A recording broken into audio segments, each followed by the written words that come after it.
ಊರಲ್ಲೆಲ್ಲ ದುಡ್ಡು ಮಾಡೋದು ಎಲ್ರು ಮಾಡ್ತಾರೆ. ಪೊಸಿಷನ್ ಅಥಾರಿಟಿ ಪವರ್ ಇರಲ್ಲ.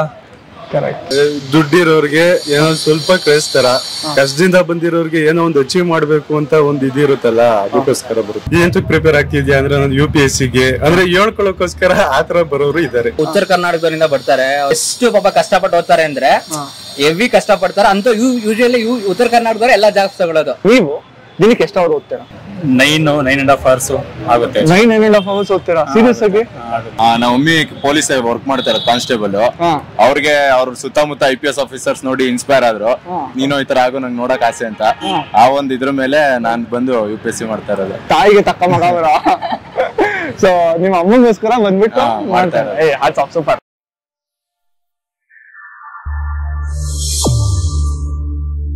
ಎಲ್ರಿಗೂ ನಮಸ್ಕಾರ, ನಾನು ವಿನಯ್ ಕುಮಾರ್. ತುಂಬಾ ಜನ ಪರ್ಸನಲ್ ಆಗಿ ಮೆಸೇಜ್ ಮಾಡಿ ಕಮೆಂಟ್ ಮಾಡಿ ಬ್ರೋ UPSC ಪ್ರಿಪೇರ್ ಆಗ್ತಾ ಇರೋದು ಅಥವಾ KPSC ಪ್ರಿಪೇರ್ ಆಗ್ತಾ ಇರೋರ್ನ ಮಾತಾಡ್ಸಿ ಅಂತ ಹೇಳ್ತಾ ಇದ್ರು. ಇವತ್ತು ನಾನು ಅಂತವ್ರನ್ನೇ ಮಾತಾಡ್ಸಕ್ ಹೊರಟಿದ್ದೀನಿ. ಅವ್ರಿಗೆ ಒಂದಿಷ್ಟು ಪ್ರಶ್ನೆಗಳನ್ನ ಕೇಳ್ತೀನಿ, ಅದಕ್ಕೆ ಅವ್ರಿಗೆ ಹೇಗೆಲ್ಲ ಉತ್ತರ ಕೊಡ್ತಾರೆ ಅಂತ ವಿಡಿಯೋನ ಪೂರ್ತಿಯಾಗಿ ನೋಡಿ. ಅವರ ಅನುಭವಗಳು ಡೆಫಿನೆಟ್ ಆಗಿ ನಿಮ್ಗೆ ಮೋಟಿವೇಟ್ ಮಾಡೋದು ಖಂಡಿತ. ಸೊ ಇವಾಗ ಡೈರೆಕ್ಟ್ ಹೋಗಿ ಅವ್ರನ್ನೇ ಮಾತಾಡ್ಸೋಣ ಬನ್ನಿ. ನಿಮ್ಮ ಹೆಸರು? ಪಲ್ಲವಿ. ಪಲ್ಲವಿ ಅವರ. ಸೊ ನನ್ ಫಸ್ಟ್ ಹೇಳಿ, ಎಷ್ಟು ವರ್ಷದಿಂದ ಪ್ರಿಪೇರ್ ಆಗ್ತಾ ಇದೀರಾ ಕಾಂಪಿಟೇಟಿವ್ ಎಕ್ಸಾಮ್ಸ್? ನಾನ್ ಬಂದಿದ್ದು ಲಾಸ್ಟ್ ಜನವರಿಗೆ. ಸೊ ಈ ಜನವರಿಗೆ 1 year ಆಯ್ತು. 1 year ಕಂಪ್ಲೀಟ್ ಆಗಿದೆ. ಓಕೆ, ನಿಮ್ಗೆ ಏನ್ ಮೋಟಿವೇಟ್ ಮಾಡ್ತು? ಸೊ ನಂದು ಫ್ಯಾಮಿಲಿ ಬ್ಯಾಕ್ ಗ್ರೌಂಡ್ ಅಂದ್ರೆ ನಮ್ಮ ಅಪ್ಪನು ಗವರ್ಮೆಂಟ್ ಎಂಪ್ಲಾಯ್. ಸೊ ನನಗೆ ಫಸ್ಟ್ ಇಂದಾನು ತಲೆಯಲ್ಲಿ ಇತ್ತು, ಓಕೆ ಒಂದ್ ಸರ್ವಿಸ್ ಅಲ್ಲಿ ಇದ್ರೆ ಅವ್ರ ಕೈಯಲ್ಲಿ ಈ ತರ ಒಬ್ರಿಗೆ ಹೆಲ್ಪ್ ಮಾಡ್ಬೋದು, ಈ ತರ ಚೇಂಜಸ್ ಮಾಡ್ಬೋದು ಅಂತ ನಾನು ನೋಡ್ಕೊಂಡು ಬೆಳೆದಿದ್ದೀನಿ ಸ್ವಲ್ಪ. ಸೊ ನನ್ಗೆ ಇನ್ಸ್ಪೈರ್ ಅಂದ್ರೆ ನಾನು ಇಂಜಿನಿಯರಿಂಗ್ ಮಾಡಿದ್ದೆ, ಅದಾದ್ಮೇಲೆ ಕ್ಯಾಂಪಸ್ ಆಯ್ತು. ಅದಾದ್ಮೇಲೆ ನಾನು ವರ್ಕ್ ಮಾಡಿದೆ 1 year. ಸೊ ನಂಗೆ ಅದು ಕಾರ್ಪೊರೇಟ್ ಲೈಫ್ ಅಷ್ಟು ಇಷ್ಟ ಆಗಿಲ್ಲ. ಸೊ ಪರ್ಮನೆಂಟ್ ಜಾಬ್ ತರ ನನಗೆ ಜಾಬ್ ಸೆಕ್ಯೂರಿಟಿ ಬೇಕಿತ್ತು. So I choose this. Okay, ನೀವು ಹೇಳಿದ್ರು. ನಮ್ಮ ಮಮ್ಮಿ ಪೊಲೀಸ್ ವರ್ಕ್ ಮಾಡ್ತಾರೆ, ಕಾನ್ಸ್ಟೇಬಲ್. ಅವ್ರಿಗೆ ಅವ್ರ ಸುತ್ತಮುತ್ತ IPS ಆಫೀಸರ್ಸ್ ನೋಡಿ ಇನ್ಸ್ಪೈರ್ ಆದ್ರು. ಸೊ ಅವರೊಂದ ನನ್ಗೆ ಹೇಳಿದ್ರು, ನೀನು ಈ ತರ ಆಗೋ ನಂಗೆ ನೋಡಕ್ ಆಸೆ ಅಂತ. ಆ ಒಂದ್ ಇದ್ರ ಮೇಲೆ ನಾನ್ ಬಂದು UPSC ಮಾಡ್ತಾ ಇರೋದು. ತಾಯಿಗೆ ತಕ್ಕ ಮಗವರ. ಸೊ ನಿಮ್ಮ ಅಮ್ಮಗೋಸ್ಕರ ಬಂದ್ಬಿಟ್ಟು ಮಾಡ್ತಾರೆ. ಸೂಪರ್. ಸೊ ನಾನು ಪರ್ಸನಲ್ ಆಗಿ ವಿಶ್ ಮಾಡ್ತೀನಿ, ದಯವಿಟ್ಟು ನೀವು ಆಗಿದ್ರು. Thank you. ಚಿಕ್ಕವರಿದ್ದಾಗಿಂದಲೇ ಒಂದ್ ಡ್ರೀಮ್ ಇತ್ತು. ಆ ಪೊಸಿಷನ್ ಹೋದ್ರೆ ಅಥಾರಿಟಿ ಇರುತ್ತೆ, ಪೊಸಿಷನ್ ಪವರ್ ಇರುತ್ತೆ, ಮರ್ಯಾದೆ ಇರುತ್ತೆ. ಊರಲ್ಲೆಲ್ಲ ದುಡ್ಡು ಮಾಡೋದು ಎಲ್ರು ಮಾಡ್ತಾರೆ, ಪೊಸಿಷನ್ ಅಥಾರಿಟಿ ಪವರ್ ಇರಲ್ಲ. ಆ ಡ್ರೀಮ್ ಕಮ್ ಟ್ರೂ ಆಗ್ಬೇಕಂದ್ರೆ ಈ ಫೀಲ್ಡ್ ಅಲ್ಲೇ ಬರ್ಬೇಕಂತ ಗೊತ್ತಾಯ್ತು. ಸೊ ಕೋಚಿಂಗ್ ಹೋದ್ವಿ, ಇದನ್ನ ಇವಾಗ ಪ್ರಿಪೇರ್ ಆಗ್ತದೆ. ದಿನಕ್ಕೆ ಎಷ್ಟು ಅವರ್ ಓದ್ತೀರಾ? 7 to 8 hours. 7 to 8 hours daily. ದಿನಕ್ಕೆ ನಾನೊಂದು ಎಫೆಕ್ಟಿವ್ ಆಗಿ 6 hours ಓದ್ತೀನಿ. ಎಫೆಕ್ಟಿವ್ ಆಗಿ 6 hours ಅಂದ್ರೆ ಕೂತ್ಕೊಳ್ಳೋದು ಒಂದು 7 to 8 hours ಕೂತ್ಕೋತೀನಿ, ಬಟ್ ಒಂದು 6 hours ಅಂತೂ ಓದ್ತೀನಿ. ನೀವು? ಸೇಮ್, ನಾವು ಒಂದು 5 to 6 hours. 6 hours. 5 to 6 hours ಓದ್ತೀವಿ. ಬ್ರೇಕ್ ಎಲ್ಲ ಸೇರಿದ್ರೆ ಒಂದು 8 hours. ಬ್ರೇಕ್ ಎಲ್ಲ ಸೇರಿದ್ರೆ 8 hours. 9.5 hours ಆಗುತ್ತೆ. 9.5 hours ಓದ್ತೀರಾ? ಸೀರಿಯಸ್ ಆಗಿ? ಓಕೆ, ನಾನು ಸುಮ್ಮನೆ ಕೇಳ್ತಾ ಇದೀನಿ. ಇನ್ ಕೇಸ್ ನಾನ್ ಸಿಸ್ಟಮ್ ಮುಂದೆ ಕುತ್ಕೊಂಡ್ರೆ ನಂಗೆ ಒಂದು 5-6 hours ಆದ್ಮೇಲೆ ತಲೆಲ್ಲ ಕೆಟ್ಟೋಗ್ಬಿಡುತ್ತೆ. ಸೊ ನಿಮ್ಗೆ ಹೆಂಗ ಅನ್ಸುತ್ತೆ? ಇಂಟ್ರೆಸ್ಟಿಂಗ್ ಇರುತ್ತೆ ಓದೋದೆಲ್ಲ, ಓದ್ತಾ ಇರ್ತೀರಾ? ಸೊ ಮಜಾ ಬರ್ತಾ ಇರುತ್ತೆ, ಓದ್ತಿರ್ತೀವಿ. ಯಾವಾಗಾದ್ರೂ ಓದಿರೋದು ಅಂದ್ರೆ ಇವಾಗ ಓದಿರ್ತೀರಾ, ನೆಕ್ಸ್ಟ್ ವೀಕ್ ಓದ್ ತಕ್ಷಣ ಮರ್ತೋಗೋದು ಆ ತರ ಆಗುತ್ತೆ? ಹಾಗೆ ಆಗುತ್ತೆ, ಅಫ್ಕೋರ್ಸ್ ಆಗುತ್ತೆ. ಸೊ ರಿಪೀಟ್ ಮಾಡ್ತಾನೆ ಇರ್ತೀರಾ ಓದಿರೋದು? ಅದು ರಿವಿಷನ್ ಪೀರಿಯಡಿಕಲ್ ಇರ್ಲೇಬೇಕು. ಬಟ್ ಎಲ್ಲಾನು ನಾನು ನೆನ್ಪಿಟ್ಕೊಳಕ್ಕಾಗಲ್ಲ, ಎಷ್ಟೊಂದು ಮರ್ತೇ ಹೋಗ್ತವೆ. ಬಟ್ ಏನ್ ಮಾಡಕ್ಕಾಗಲ್ಲ, ಎಷ್ಟು ಗೊತ್ತೇ. ಈ ಎಕ್ಸಾಮ್ ಅಲ್ಲಿ ಓದೋದೆಲ್ಲ ಕೇಳೋದಲ್ಲ, ಯಾವ್ದೋ ಕೇಳ್ತಾರೆ. ಕೆಲವೊಂದು ಗೊತ್ತಿರುತ್ತೆ, ಅದನ್ನ ಆನ್ಸರ್ ಮಾಡ್ತೀವಿ. ಕೆಲವೊಂದು ಗೊತ್ತಿರಲ್ಲ, ಕೆಲವೊಂದು ಗೆಸ್ ವರ್ಕ್ ಮಾಡ್ತೀವಿ ಅಷ್ಟೇ. ಎಂಡ್ ಆಫ್ ದಿ ಡೇ ಅದು ಲಕ್ ಮ್ಯಾಟರ್ ಆಗುತ್ತೆ ಆ ಟೈಮ್ ನಲ್ಲಿ. ಬಟ್ ಅದೇ ಜಾಸ್ತಿ ಓದಷ್ಟು ಲಕ್ ಅವಾಗ ಕಡಿಮೆ ಇರುತ್ತೆ. ಓಕೆ, ಜಾಸ್ತಿ ಓದಷ್ಟು ಲಕ್ ಇರುತ್ತೆ. ಹಾನೆಸ್ಟ್ ಆಗಿ ಹೇಳಿ, ಕಷ್ಟ ಇದೆ ಈಸಿ ಇದೆ? ಟು ಬಿ ಆನೆಸ್ಟ್ ಅಂದ್ರೆ ಈಸಿನೇ ಇದೆ ಬ್ರೋ. ಯಾಕಂದ್ರೆ you are studying general topics. Okay, day to day ಏನ್ ಮಾಡ್ತೀರಾ ಅದೆಲ್ಲ ಕಲಿತೀರಲ್ವಾ. ಸೊ ಈಸಿನೇ ಇದೆ, ಜಿಯೋಗ್ರಫಿ ಎಲ್ಲ ಈಸಿನೇ ಇರುತ್ತೆ ಬ್ರೋ. ಬಟ್ ಅಂದ್ರೆ ಕಾಂಪಿಟೇಷನ್ ಕೂಡ ಅಷ್ಟೇ ಇದೆ. ಅಂದ್ರೆ ಈಸಿ ಇದ್ರೆ ಕಾಂಪಿಟೇಷನ್ ಇದ್ದೇ ಇರುತ್ತಲ್ವಾ. ಸೊ ಕಾಂಪಿಟೇಷನ್ ಕೂಡ ಇದೆ, ಕಲಿಲಿಕ್ಕೆ ಅಂತ ತೊಂದರೆ ಆಗಲ್ಲ, ಈಸಿ ಇದೆ. ಇವಾಗ ಹೇಳಿ, ನನ್ನ ಪ್ರಶ್ನೆ ಏನು ಅಂತ ಅಂದ್ರೆ, ವರ್ಷಕ್ಕೆ ಒಂದು 10 ಲಕ್ಷ ಅಪ್ಲಿಕೇಶನ್ಗಳು UPSC ಆಗ್ತಾರೆ. UPSC KPSC ಅದರಲ್ಲಿ ಒಂದು 6 ಲಕ್ಷ ಜನ ಎಕ್ಸಾಮ್ಸ್ ಅಪಿಯರ್ ಆಗ್ತಾರೆ. ಅದರಲ್ಲಿ ಒಂದು 10,000 ಜನ ಫಿಲಿಮ್ಸ್ ನ ಪಾಸ್ ಮಾಡ್ತಾರೆ. ಅದರಲ್ಲಿ 1,000 ಜನ ಮೇನ್ಸ್ ನ ಮತ್ತೆ ಇಂಟರ್ವ್ಯೂ ನ ಕ್ಲಿಯರ್ ಮಾಡ್ತಾರೆ. ಬರೀ 1,000 ಜನ ಪಾಸ್ ಆಗ್ತಾರೆ ಅಂತ ಎಲ್ರಿಗೂ ಗೊತ್ತು. ಅಂದ್ರೂ 10 ಲಕ್ಷ ಜನ ಅಪ್ಲಿಕೇಶನ್ ಹಾಕ್ತಾರೆ. ಎಷ್ಟೋ ಜನ 6 ವರ್ಷ 7 ವರ್ಷ 10 ವರ್ಷದಿಂದ ಪ್ರಿಪೇರ್ ಆದವ್ರನ್ನೆಲ್ಲ ನೋಡಿದ್ದೀನಿ. ಸೊ ನಿಮ್ಗೆ ಏನ್ ಅನ್ಸುತ್ತೆ? ಏನಕ್ಕೋಸ್ಕರ ಈ ಪ್ರಶ್ನೆ ಕೇಳಿದೆ ಅಂತ ಹೇಳ್ಬಿಡ್ತೀನಿ. ತುಂಬಾ ಜನ ನನಗೆ ಪರ್ಸನಲ್ ಆಗಿ ಕಮೆಂಟ್ ಮಾಡಿ ಇದ್ರ ಮೇಲೆ ಒಂದು ಕಂಟೆಂಟ್ ಮಾಡಿ ಅಂತ ಹೇಳಿದ್ರು. ಸೊ ನಾನ್ ಸುಮ್ನೆ ಏನೋ ಹೇಳೋದ್ಕಿಂತ ಯಾರು ಪ್ರಿಪೇರ್ ಆಗ್ತಾ ಇದಾರೆ, ಬಿಕಾಸ್ ಅವ್ರಿಗೆ ಇನ್ ಅಂಡ್ ಔಟ್ ಗೊತ್ತಿರುತ್ತೆ, ಅವ್ರನ್ನೇ ಕೇಳೋಣ ಅಂತ ನಿಮ್ಗೆ ಕೇಳ್ತಾ ಇದೀನಿ.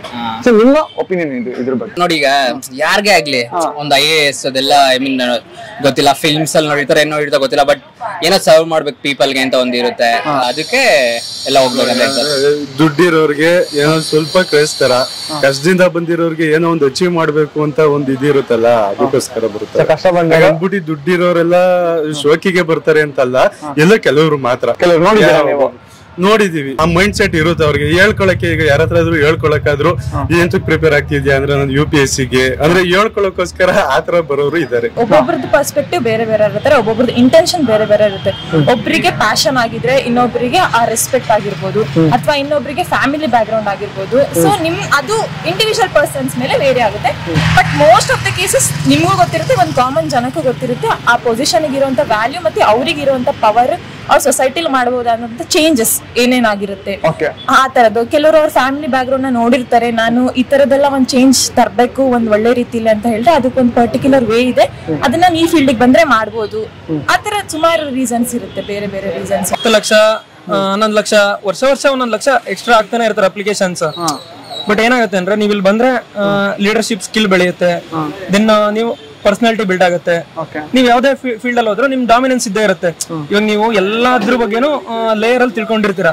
ಇವಾಗ ನಾನು ಬಿಸ್ನೆಸ್ ಮಾಡ್ತೀನಿ, ರಿಯಲ್ ಎಸ್ಟೇಟ್ ಮಾಡ್ತೀನಿ, ದೆನ್ ಫಿಲಂ ಇಂಡಸ್ಟ್ರಿಗೆ ಹೋಗ್ತೀನಿ, ಇಲ್ಲ ಇನ್ನೊಂದೇನೋ ಏನ್ ಮಾಡಿದ್ರು ಫಾರ್ಮಿಂಗ್ ಮಾಡ್ತೀನಿ ಅಂದ್ರು ನಾನು ಎಲ್ಲದ್ರಲ್ಲೂ ಬೇರೆಯವ್ರಿಗಿಂತ ಇನ್ನೋವೇಟಿವ್ ಆಗಿ ಥಿಂಕ್ ಮಾಡ್ತೀನಿ. ಎಕನಾಮಿಕ್ಸ್ ಓದಿರ್ತೀವಿ, ಎನ್ವಿರಾನ್ಮೆಂಟ್ ಓದಿರ್ತೀವಿ, ಜಿಯೋಗ್ರಫಿ, ಹಿಸ್ಟ್ರಿ, ಪೊಲಿಟಿ ಎಲ್ಲ ಓದಿರ್ತೀವಿ.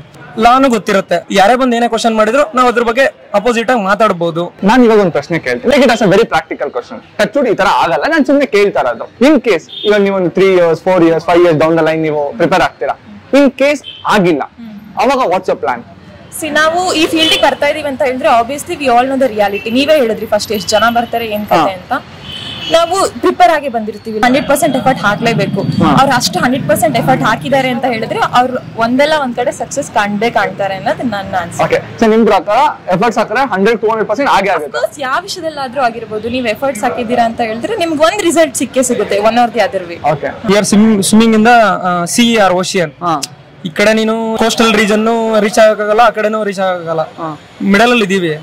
ಸ್ವಿಮ್ ಮಾಡ್ಲೇಬೇಕು, ರೀಚ್ ಆಗ್ಲೇಬೇಕು, ಆಪ್ಷನ್ ಇಲ್ಲ. ಇಲ್ಲಿ ಬಂದ್ಮೇಲೆ ನಾನು ಫೀಲ್ಡ್ ಚೇಂಜ್ ಮಾಡ್ತೀನಿ ಅಂದ್ರೆ ಸ್ಯಾಟಿಸ್ಫ್ಯಾಕ್ಷನ್ ಇರಲ್ಲ. ಇದನ್ನ ಪ್ರಿಪೇರ್ ಆಗಿರೋದು ಎಲ್ಲೂ ವೇಸ್ಟ್ ಆಗಲ್ಲ ಲೈಫ್ ಅಲ್ಲಿ.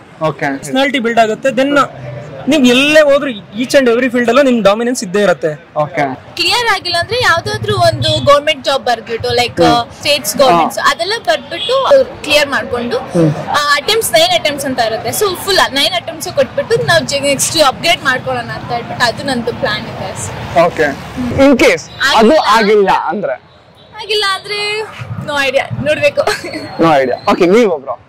ಏನಿಲ್ಲ ಬ್ರೋ, 2 ಆಪ್ಷನ್ ಇಟ್ಟಿಲ್ಲ ನಾವು ಇರೋದೇ UPSC ಒಂದೇ ಆಪ್ಷನ್. ಯಾಕಂದ್ರೆ ತುಂಬಾ ಡೈವರ್ಸ್ ಇದೆ ಸಬ್ಜೆಕ್ಟ್. ನಾವ್ ಇಲ್ಲಿ UPSC ಎಷ್ಟು ಪ್ರಿಪೇರ್ ಆದ್ರೂ ಬೇರೆ ಎಲ್ಲಾ ಕೆಲ್ಸಕ್ಕೂ ನಮ್ಗೆ ಈಸಿ ಆಗುತ್ತೆ. ಏನೇ ಮಾಡ್ಲಿ, ಏನೇ ಮುಂದಕ್ಕೆ ಹೋದ್ರು ಒಂಥರ ಜನರಲ್ ಸಬ್ಜೆಕ್ಟ್ ಇದ್ದಂಗೆ ನಮ್ಗೆ ಎಲ್ಲಾ ತಿಳಿಸ್ಕೊಡ್ತಿದೆ. ನಮ್ಗೆ ಏನ್ಷಿಯಂಟ್ ಇಂದ ಫ್ಯೂಚರ್ ವರ್ಗು ಸೈನ್ಸ್ ಅಂಡ್ ಟೆಕ್ ಎಲ್ಲಾ ಸಬ್ಜೆಕ್ಟ್ ತಿಳಿಸ್ಕೊಡ್ತೀವಿ. ನಾವ್ ಎಲ್ಲಾರು ಜೀವನ ಮಾಡಕ್ಕೆ ಇದೊಂದು ಬೇಸಿಕ್ ಆಗಿ ನಿಂತ್ಕೊತಿದೆ. ನಾವ್ ಇಲ್ಲಿ UPSC ಆಗ್ಲಿಲ್ಲ ಅಂದ್ರೆ ಬೇರೆ ಎಲ್ಲಾರು ನಿಂತ್ಕೊಂಡು ನಾವು ಕೆಲಸ ಮಾಡಬಹುದು. ತುಂಬಾ ಜನ ಅನ್ಕೊಂತಾರೆ UPSC ನಾವು ಟ್ರೈ ಮಾಡ್ತೀವಿ, ಅದು ಆಗಿಲ್ಲ ಅಂತ ಹೇಳಿ. ಬಟ್ UPSC ಪ್ರಿಪೇರ್ ಆಗ್ಬೇಕಾದ್ರೆ ನಮ್ಮ ದೇಶ ಎಷ್ಟು ಕಡೆ ಲೂಪ್ ಹೋಲ್ಸ್ ಗಳಿದೆ, ಏನ್ ತೊಂದರೆಗಳಿದೆ, ಓಕೆ ಫಾರಿನ್ ಅಲ್ಲಿ ಏನೇನ್ ತೊಂದರೆಗಳಿದೆ, ಎಷ್ಟು ಡೆವಲಪ್ ಆಗಿದೆ, ಎಷ್ಟು ಡೆವಲಪ್ ಆಗ್ಬೇಕು, ಪ್ರತಿಯೊಂದನ್ನು ನಾವು ಕಲಿತಾ ಹೋಗ್ತೀವಿ. ಸೊ ಅದ್ರ ಮೇಲೆ ನಾವು ಮಾಡುವಂತ ಕೆಲಸಗಳು ತುಂಬಾನೇ ಇರುತ್ತೆ. ಅದೇ ಇಟ್ ಮೈಟ್ ಬಿ ಬಿಸ್ನೆಸ್ ಆಗಿರ್ಬೋದು, ಇಲ್ಲ ಫೈನಾನ್ಷಿಯಲ್ ಕ್ರೈಸಿಸ್, ಏನಾದ್ರೂ ಮೇಲೆ ಅದನ್ನು ವರ್ಕ್ ಮಾಡ್ಬೋದು. ಸೊ ತುಂಬಾ ಜನ ಇದನ್ನ ಬಿಡಲ್ಲ. ಫ್ಯಾಕಲ್ಟಿ ನಾನು 6 ಅಟೆಂಪ್ಟ್ ಆಗ್ಬಿಟ್ಟು ಕ್ಲಿಯರ್ ಆಗಿಲ್ಲ ಅಂದ್ರೆ ಫ್ಯಾಕಲ್ಟಿ.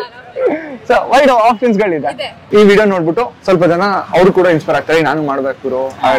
ಸೊ ಆತರ ಅನ್ಕೊಂಡವ್ರು ನಿಜವಾಗ್ಲೂ ಶ್ರಮ ಪಟ್ಟು ಎಷ್ಟು ಅವರ್ ಓದ್ಬೇಕು, ಓದಿದ್ರೆ ಆಗುತ್ತಾ? ಆಸ್ ಫಾರ್ ಮೀ ಅಂದ್ರೆ 6 to 7 hours ಹೋದ್ರೆ ಪಕ್ಕ ಆಗುತ್ತೆ ಬ್ರೋ. ಡೆಡಿಕೇಟೆಡ್ ಆಗಿ ಇಟ್ಕೊಂಡು 2 to 3 years ಕೊಡ್ತೀನಿ ಅಂದ್ರೆ IAS ಆಗುತ್ತೆ. ಬಟ್ ಸ್ಟ್ರಾಟಜಿ ಕ್ಲೀನ್ ಆಗಿರ್ಬೇಕು.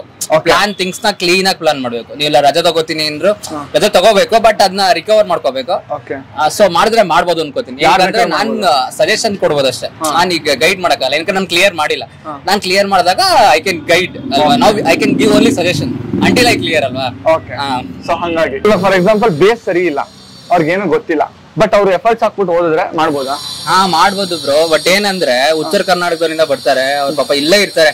ನಾವೆಲ್ಲ ಇಲ್ಲ ಬೆಂಗಳೂರು ಅಕ್ಕಪಕ್ಕ ಎಲ್ಲ ಬಂದು ಆರಾಮಾಗಿ ಮನೆಯಿಂದ ಓಡಾಡ್ಕೊಂಡಿರ್ತೀವಿ. ಅವ್ರು ಬಂದು 6,000 7,000 ಇಲ್ಲಿ ಎಕ್ಸ್ಪೆನ್ಸ್ ಆಗುತ್ತೆ. ಅದನ್ನೆಲ್ಲ ಬಿಯರ್ ಮಾಡ್ಕೊಂಡು ಎಷ್ಟು ಪಾಪ ಕಷ್ಟಪಟ್ಟು ಓದ್ತಾರೆ ಅಂದ್ರೆ ಉತ್ತರ ಕರ್ನಾಟಕದವ್ರು ಎಲ್ಲಾ ಜಾಬ್ಸ್ ತಗೊಳ್ಳೋದು.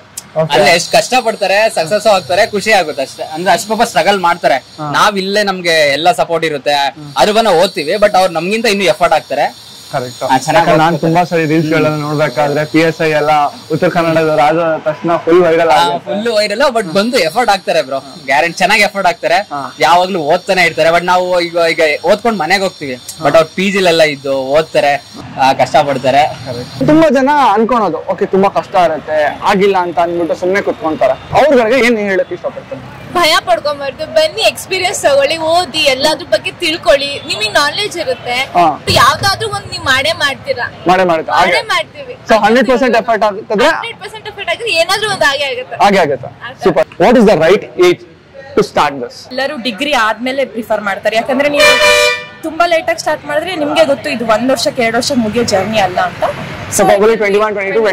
ಒಂದ್ ಡಿಗ್ರಿ ಇರ್ತಾ ಅಥವಾ ನಿಮ್ ಪ್ಲಾನ್ಸ್ ಮಾಡ್ಕೊಂಡಿದ್ರೆ ಮುಂಚೆನೆ ಸ್ಟಾರ್ಟ್ ಮಾಡಕ್ ನಿಮ್ಗೆ ಬೇಗ ಈಸಿ ಆಗುತ್ತೆ ಅಂತ. ಆಲ್ಮೋಸ್ಟ್ 20-24 ವರ್ಷಕ್ಕೆಲ್ಲ ಸ್ಟಾರ್ಟ್ ಮಾಡ್ಬೇಕು. ಸೊ ಅದಾಗಿಂದ ಸ್ವಲ್ಪ ಲೇಟ್ ಆಗುತ್ತೆ, ಮತ್ತೆ ಸ್ವಲ್ಪ ನಿಮ್ ಡ್ರ್ಯಾಗ್ ಆದ್ರೆ ನಿಮ್ಗೂನು ಮತ್ತೆ ಅಯ್ಯೋ ನನ್ ಲೈಫಲ್ಲಿ ಏನು ಮಾಡ್ತಿಲ್ಲ ಅನ್ನೋದು ಜಾಸ್ತಿ ಕೊರಿತಿರುತ್ತೆ ಹಂಗೆ. ಓಕೆ, ರೈಟ್ ಏಜು ಅವ್ರ ಮೆಚುರಿಟಿ ಮೇಲೆ ಡಿಪೆಂಡ್ ಆಗುತ್ತೆ.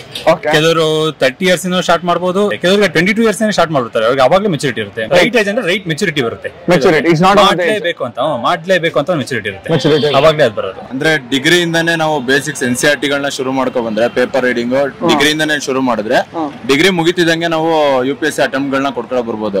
ಬಟ್ ನಮ್ಗೆ ಏನಿದ್ರು ಬೇಸಿಕ್ಸ್ NCERT ಬೇಕು. NCERT ಮೇಲೆ ನಾವು ಜಾಸ್ತಿ ಕಾನ್ಸಂಟ್ರೇಟ್ ಮಾಡಿದ್ರೆ ಇನ್ನೇನು ಅವಶ್ಯಕತೆ ಇರಲ್ಲ. ಇದ್ ಬಿಟ್ರೆ ನಮ್ಗೆ UPSC ಜಾಸ್ತಿ ಇನ್ನೇನು ಡೆಪ್ತ್ ಕ್ವಶನ್ ಕೇಳಲ್ಲ, ಎಲ್ಲ ಜನರಲ್ ಆಗಿ ಕೇಳ್ತಾರೆ. ಯೂಟ್ಯೂಬ್ ವಿಡಿಯೋಗಳಿದೆ, ಅದನ್ನೆಲ್ಲ ರೆಫರ್ ಮಾಡ್ಕೊಂಡು ಅವ್ರು ಓದ್ಕೊಂಡ್ರೆ ಸಾಕು. ಏನ್ ಕೋಚಿಂಗ್ ಬಂದೆ ಓದಿ ಎಲ್ಲ ಕ್ಲಿಯರ್ ಮಾಡಲ್ಲ. ಕೆಲವ್ರು ಮನೇಲಿದ್ದೆ ಮನೇಲೆ ಪ್ರಿಪೇರ್ ಮಾಡಿ ಓದ್ಪಾ ಅಂದ್ರೆ ನಮ್ಗೆ ಏನಂದ್ರೆ ಒಂದು ಫ್ಯಾಕ್ಚುಯಲ್ ಆಗಿ ಐಡಿಯಾ ಕೊಡ್ತಾರೆ, ಎಲ್ಲಿ ಹೆಂಗೆ ಏನೇನ್ ಇರುತ್ತೆ ಅನ್ನೋದೊಂದು ಐಡಿಯಾ ಕೊಡ್ತಾರೆ. ಅದ್ ಬಿಟ್ರೆ ಇಂತ ಕ್ವಶನ್ ಬರುತ್ತೆ ಅಂತ ಯಾರು ಗೆಸ್ ಮಾಡಕ್ ಆಗಲ್ಲ. ಏನೇ ಮಾಡೋದಿದ್ರು ಪೇಪರ್ ರೈಟಿಂಗ್ ನಾವು ಮಾಡ್ಲೇಬೇಕು. ಮತ್ತೆ ನಮಗೆ ಓದ್ಬೇಕು ಅಂದ್ರೆ ಏನು ನಾವು ದುಡ್ಡು ಕೊಟ್ಟೆ ಓದ್ಬೇಕಂತ ಇಲ್ಲ. ಲೈಕ್ ನಮ್ಮ ಹತ್ರ ಎಲ್ಲ ಸೋರ್ಸಸ್ ಇದೆ, ಆನ್ಲೈನ್ ಅಲ್ಲಿ ಯೂಟ್ಯೂಬ್ ಅಲ್ಲಿ ನೋಡ್ಬೋದು, ಕ್ಲಾಸಸ್ ಇದೆ, ವಿಷನ್ ಕ್ಲಾಸಸ್ ಇದೆ, ಅವರೆಲ್ಲ ಬಿಡ್ತಾರೆ ಫ್ರೀ ಕ್ಲಾಸಸ್, ಅದನ್ನು ನೋಡ್ಕೊಂಡು ಓದ್ಬೋದು. ಲೈಕ್ ದುಡ್ಡು ಕೊಟ್ಟೆ ಓದ್ಬೇಕಂತ ಇಲ್ಲ ಬ್ರೋ. ಯಾವ್ದು ರೈಟ್ ಏಜ್ ರಾಂಗ್ ಏಜ್ ಅಂತ ಏನಿರಲ್ಲ. ಇವಾಗ ಕೆಲವೊಂದಿಷ್ಟು ಜನ 20 to 23 ಮಿಲಿಯನಿಯರ್ಸ್ ಆಗ್ತಾರೆ, ಇನ್ನು ಕೆಲವೊಂದಿಷ್ಟು ಜನ 35 ಆದ್ಮೇಲೆ ಮಿಲಿಯನಿಯರ್ಸ್ ಆಗ್ತಾರೆ. ಅಟ್ ಪ್ರೆಸೆಂಟ್ ಟೈಮೇ ರೈಟ್ ಟೈಮ್ ಅನ್ಕೊಂಡು ಇವಾಗಿಂದಾನೆ ಪ್ರಿಪೇರ್ ಆಗಕ್ಕೆ ಸ್ಟಾರ್ಟ್ ಮಾಡ್ಬೇಕು. ಇವಾಗ ಏನಾಗುತ್ತೆ, ಕೆಲವೊಂದಿಷ್ಟು ಜನ ಮನೆ ಕಡೆ ಚೆನ್ನಾಗಿರ್ತಾರೆ, 22ಗೆ ಗ್ರಾಜುಯೇಷನ್ ಮುಗಿಸಿದ ತಕ್ಷಣ UPSC ಪ್ರಿಪೇರ್ ಆಗ್ತಾರೆ. ಇನ್ನು ಕೆಲವೊಂದಿಷ್ಟು ಜನ ಮನೆ ಕಡೆ ಅಷ್ಟೊಂದು ಚೆನ್ನಾಗಿರಲ್ಲ, ಅವ್ರು 22ಗೆ ಜಾಬ್ ಮಾಡ್ಬೇಕಾಗುತ್ತೆ. ಜನರಲ್ ಲೇಔಟ್ ಅಲ್ಲಿ ಇದಾರೆ ಅಂದ್ರೆ, ಕರೆಕ್ಟ್ ಆಗಿ ಎಫರ್ಟ್ ಹಾಕಿದಾರೆ ಅಂದ್ರೆ ಈಲ್ಡ್ ಇದ್ದೇ ಇರುತ್ತೆ. ಅಷ್ಟು ಎಕ್ಸಾಮ್ಸ್ ಮಾಡೇ ಮಾಡ್ತಾರೆ.